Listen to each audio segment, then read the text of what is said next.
Photographic recording of the results of offensive bombardment long has been among the chief objectives of the United States Air Force. Such reconnaissance recorded the progress and historic achievements of our nation's air arm in World War II, from the jungle beaches of Leh and Salamau to the cities of Hitler's Germany, from targets in Italy and occupied France to the homeland of Japan, where the knockout punch was delivered by atomic weapons. The peacetime operations of the Air Force are as important as the assignments it drew in the global warfare of the past. Here at Eniwetok Atoll, the Air Force is given another top-drawer assignment: participation in the detonation of 3 new and untested atomic bombs. Here in the remote South Pacific, this extensive, highly secret project will be known as Operation Sandstone. Early in the planning phase, Lieutenant General John E. Hull, Joint Task Force 7 Commander, confers with Major General William E. Kepner, Deputy Task Force Commander and Commander of Air Force Operations. Brigadier General David Ogden, Commanding General of the Engineers assigned to the project, points out the geographic relationship of the test islands surrounding the Eniwetok Lagoon. The main base of operation in the atoll, Eniwetok Island itself, Parry, the site of the firing and timing station, Runnet, where Z-blast will be detonated, Aoman, Y-blast Island, and Enderby, site of X-blast, first of this big 3 to be activated. On a coral shoal in the lagoon waters, a photographic tower will be constructed. From this shoal tower, remotely controlled cameras will record X-ray blasts on Enderby, yoke detonation on Aoman, and the explosion of Zebra bomb on Runnet. Following the planning phase, construction on the shoal tower is completed, and Army engineers, together with civilian construction units, continue with work on the zero and photo towers erected on land sites. All this activity was carried out under the constant press of time. One important time saver was a small L-5 liaison aircraft. These planes rendered invaluable service in the inter-island transport of key personnel and light equipment used as the completion of primary construction within the rigid time schedule. With the completion of the initial construction phase, the air fleet converges in force at the test area. Vital scientists and couriers, special observers, and key military personnel were all regular passengers of these aircraft. Among the first arrivals was Brigadier General Paul T. Cullum, charged with all photography on this project.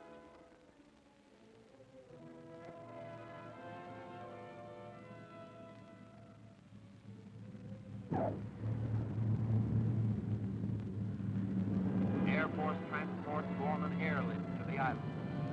The delivery by air of important scientific equipment made possible the final installations within the exacting time schedule. An aircraft of a Hurricane Reconnaissance Squadron arrives from Guam.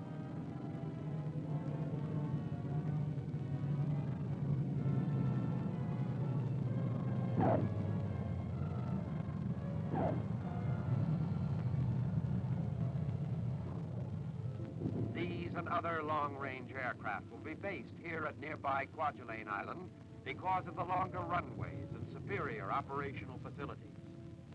Photographic aircraft, veterans of atomic reconnaissance on Operation Crossroads, arrive on schedule.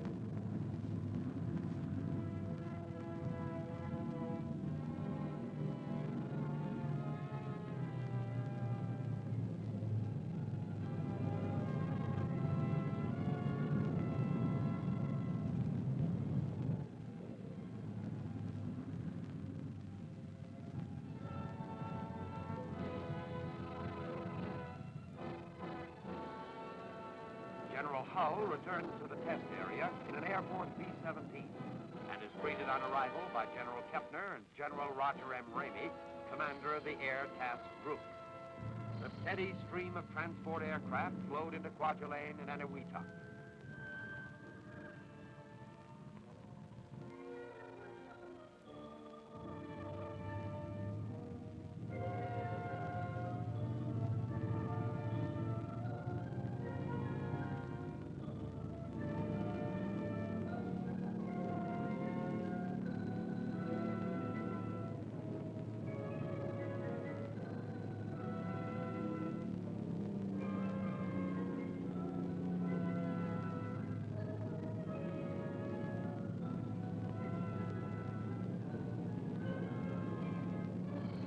With the arrival of the drone units, the air echelon is complete.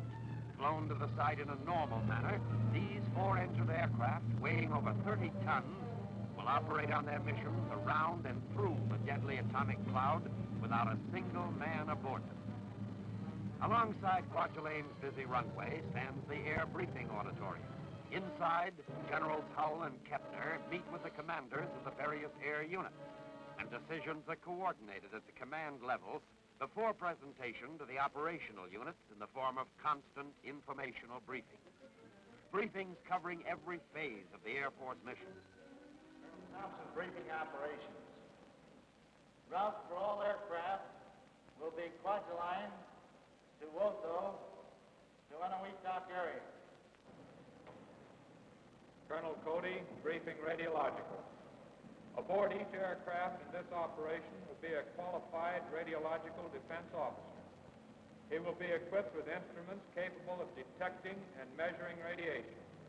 His primary duty is to act as a technical crew member, advising the aircraft commander on matters of radiological defense, and secondarily, in obtaining scientific data and the evaluation of this data for use in future Air Force operations. Time of detonation, a brilliant flash will occur. This flash has been estimated by some to be from 10 to 30 times the brilliance of the sun. The burst will be instantaneous, and the brilliance does not persist. Following the burst, a fireball will appear and a cloud arise. It will then move and dissipate in accordance with the winds at the various levels existent at that time.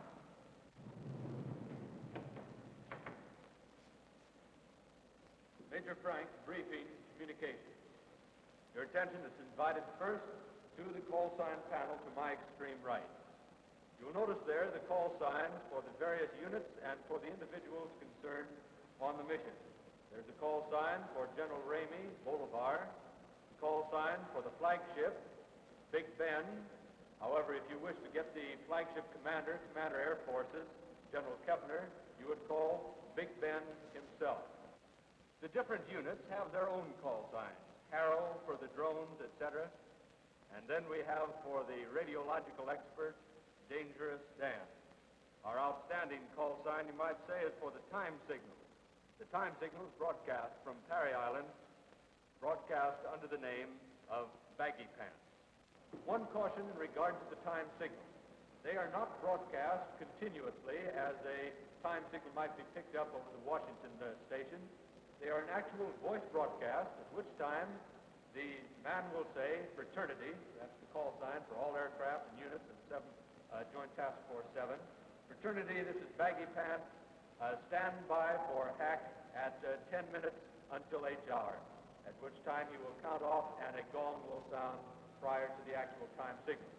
Then there will be silence until the next time signal, according to the schedule as listed in Sandstone. Major Gazaniga, briefing for weather. Synoptic situation. The air mass below 10,000 feet is unstable, therefore conducive to cumulus development and scattered rain showers. The upper air pattern indicates a trough condition exists. So go the briefings. Each one is ended by an important warning. Many of us will have access in varying amounts to information that may be useful to unfriendly powers if made available to them. Suffice it to say that where competent authority has determined that information should be classified, it is our individual responsibility to prevent such information from falling into enemy hands. Meanwhile, weather reconnaissance aircraft continue their constant search for meteorological data. These crews range over hundreds of thousands of miles of trackless ocean in a never-ending quest for information on the restless movements of the upper air masses. This important information, vital to the entire operation, is made available to all task groups by means of the tightly knit Air Force communication system. An unmanned drone plane takes off.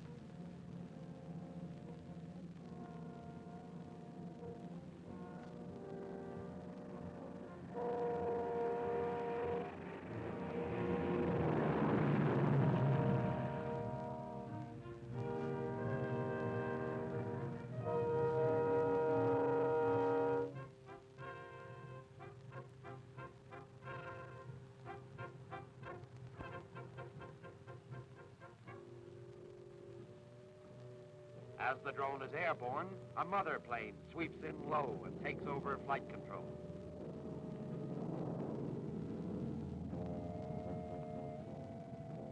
A master mother is always available to assume operation of the drone in the event of any malfunction in the control plane.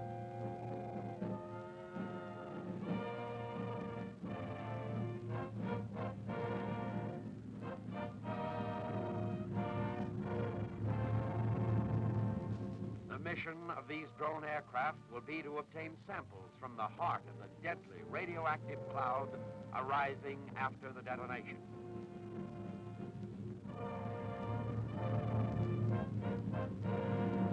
Years of research in the remote control of unmanned aircraft are represented in the successful electronic operation of this great four-engine airplane.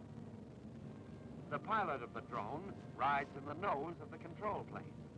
By means of a television system, he checks the drone instrument panel and maintains control through the highly complex electronic impulse circuit.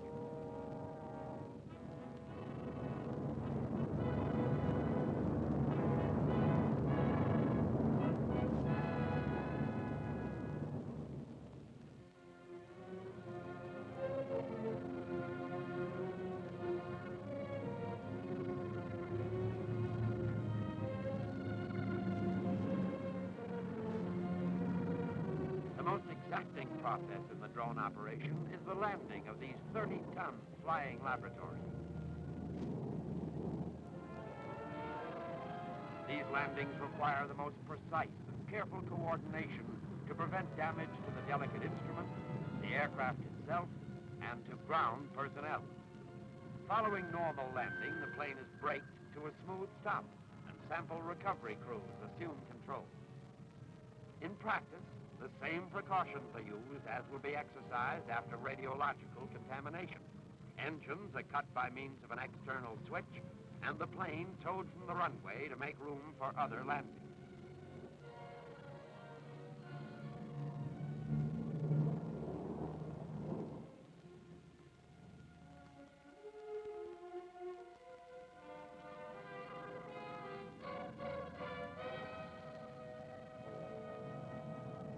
Tests are made on the effectiveness of a new emergency arresting system. The plane comes in at approximately 100 miles per hour, touches down, and rolls freely without the application of brakes to the far end of the runway.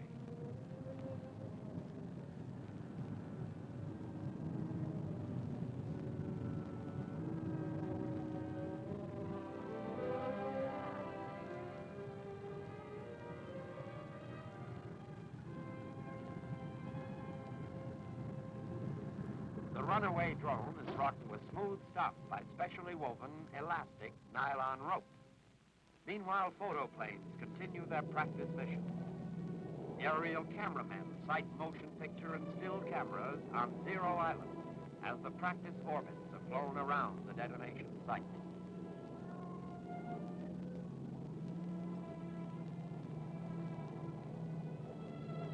Concurrent with flight operations, the Air Force ground crews are faced with an endless program of maintenance and repair. The success of the Air Force mission is dependent on the traditional skill and ability of these men to prevent the malfunctions of equipment.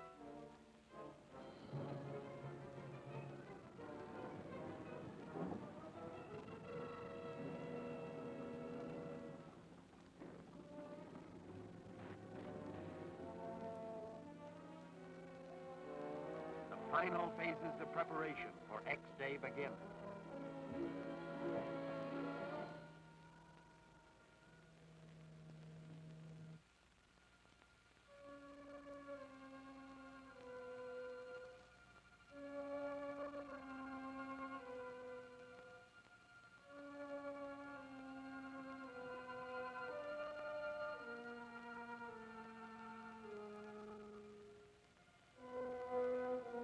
Local weather forecasts assume major importance. Hey, son. Morning, gentlemen. Be seated. Gentlemen, I have just come from a weather briefing where General Hull has decided that we will go ahead, and that means that tomorrow is X-ray day. We're about to implement a plan that you've been working on for months. I expect success. However, I want each and every one of you to be vigilant and on the alert for emergencies. Stop them before they start, if possible. I want you to keep me informed of anything that's not going according to routine. Drills, is everything all set? Yes, sir. We're ready. Above all, gentlemen, heads up and see that everything is going smoothly. See you later. Final checks are made on all installations, and cameras are given a few dry runs to ensure proper functioning. Scientific aspects of this explosion will be recorded in every conceivable photographic manner, from the high-speed motion picture cameras capable of exposing film at the rate of 10,000 frames per second, from normal 35 and 16 millimeter cameras using black and white, color, and infrared film, specially designed equipment such as the O'Brien smear camera, telephoto still cameras, all remotely triggered through the complex electronic circuits relaying impulses from the control station. The installations on all camera towers are complete. On Eniwetok, the manually controlled photographic equipment is focused on 0 point. Sensitive sound equipment is being set up to record through a special directional microphone the actual auditory impressions from the blast. Photo equipment is checked and delivered for installation in the photo plane.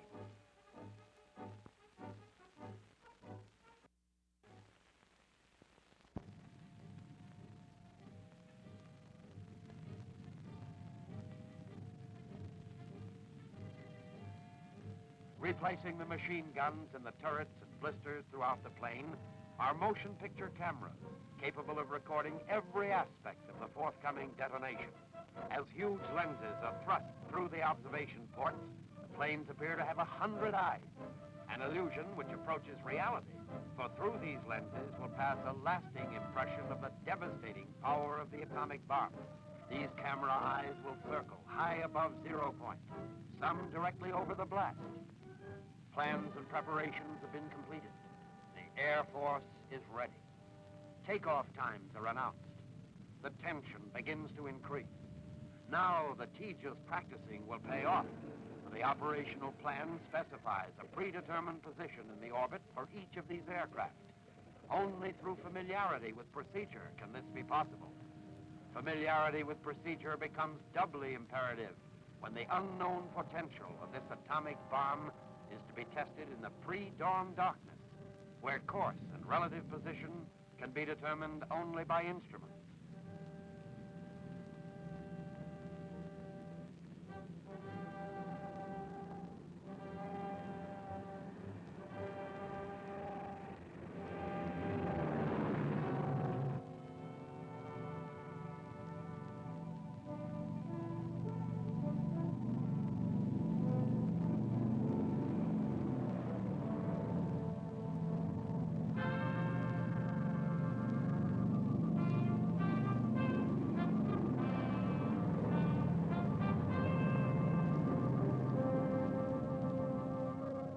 Wetuck, close to Zero Island, the drone planes are prepared for pilotless takeoff. Here, the tension is really high, for this will be the first mission of unmanned drone aircraft on a nighttime operation.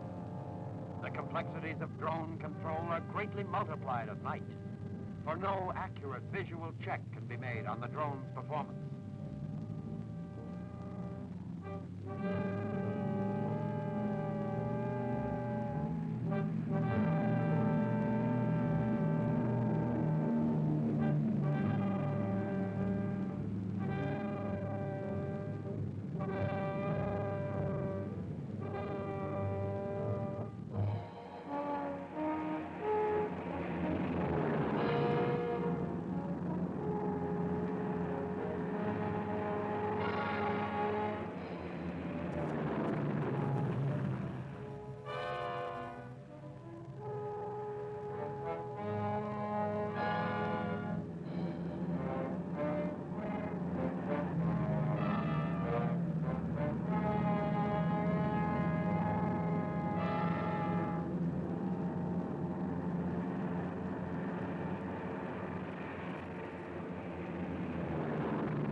All planes are on station.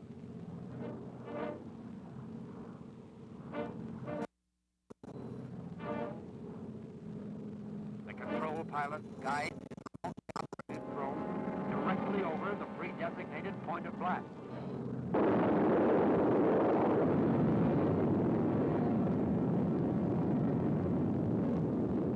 Dawn breaks and reveals the deadly radioactive atomic cloud.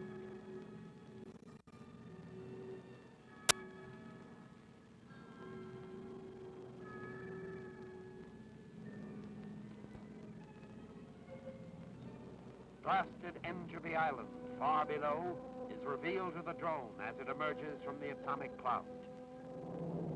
Cloud trackers are already on their station around the cloud, plotting its course and size, making observations of contaminated air, standing by to warn ground stations should the radioactive mass change its course to pass over occupied zones. The RadSafe monitor keeps the aircraft at a safe distance. As the cloud lifts, the survey plane sweeps low over the radioactive crater. Monitors take accurate radiological readings of the most contaminated of the blasted areas. Back in the control room, the shifting pattern of all aircraft is plotted for General Kepler.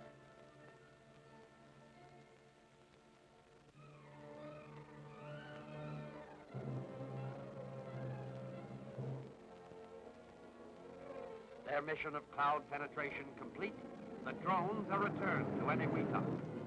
Air control is relinquished to the ground crews. Landing is effected by an electronic system similar to that used in the control plane. This is the crucial moment in the drone operation, and all hands sweat in these unmanned B-17s with their cargo of priceless scientific samples. Because of radioactivity gathered within the cloud, the drones are dangerous, and mechanical devices are used whenever possible to prevent the exposure of personnel. As a safety precaution, personnel are exposed to radioactivity for only a minimum period of time.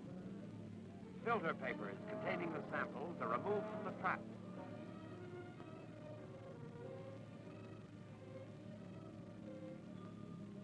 After packing in lead containers, they're prepared for air shipment to laboratories within the United States. After removal of the samples, the drones are decontaminated with a special cleansing solution. Photo planes return with their valuable records of the world's 6th atomic explosion.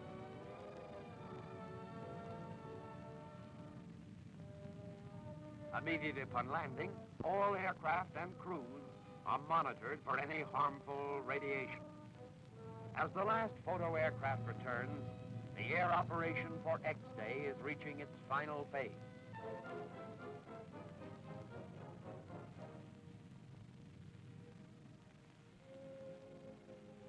The precious film is unloaded in the presence of security guards, and along with other valuable scientific data, is loaded for shipment by courier to the United States.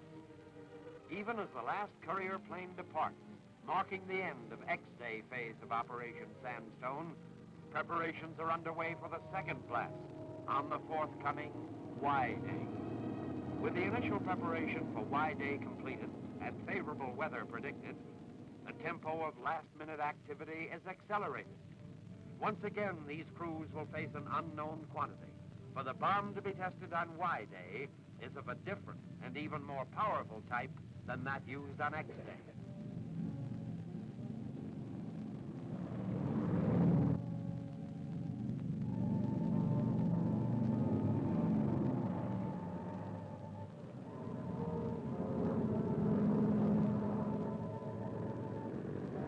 Y-Day, 0 hour.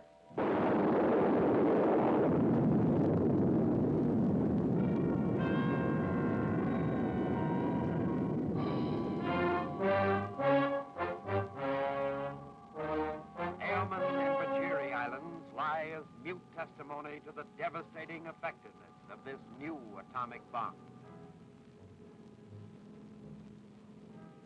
I could go on and tell you about this, but I'd rather have you see the actual setup. This is a sound test just before Zebra Day.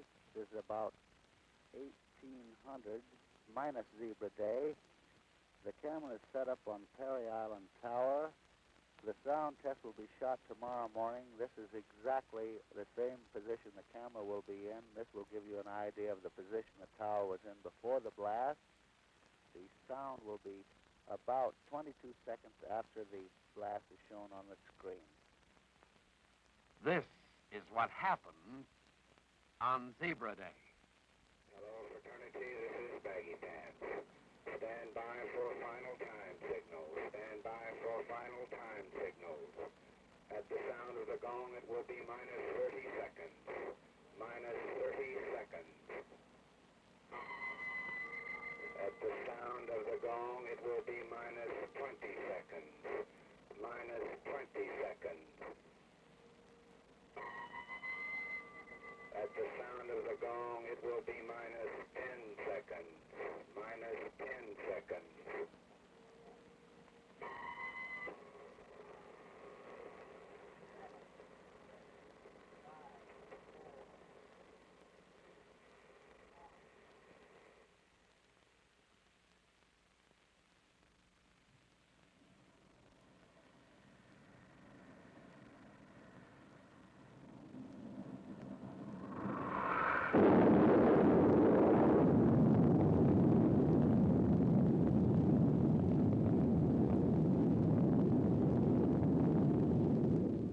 The pictures you have just seen are a grim warning of what the next war, if it should ever come, God forbid, can be like.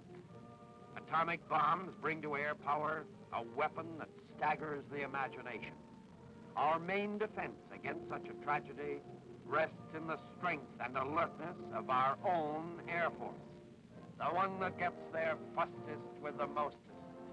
And how do we get there fastest with the mostest? Through the wings of the Air Force.